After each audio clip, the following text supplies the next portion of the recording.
核突到閪咁！尋日我粉絲喺群度發出嚟，佢個同事上班期間竟然除咗鞋喺度搲腳啊！啲人話隔住屏幕都聞到臭噴噴啦！你平時上班你要留意下，你有冇同事咁核突喺度靜雞雞喺度除鞋喺度耶？嗰陣除真係噏臭酸酸縮縮，真係核突到閪咁。其實都理解嘅，呢排天氣咁熱，一出汗隻腳真係臭到閪咁。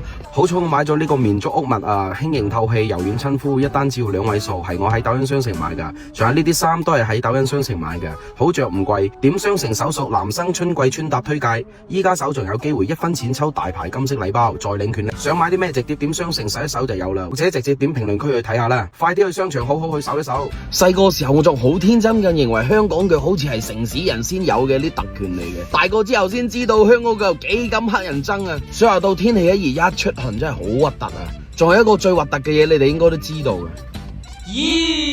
就係呢味嘢啊！你無論你喺公司度啊，特別係坐公交啊、坐地鐵啊，哇，個個舉起手嘅時候真係，春風十里啊，真係哇，核突到閪咁。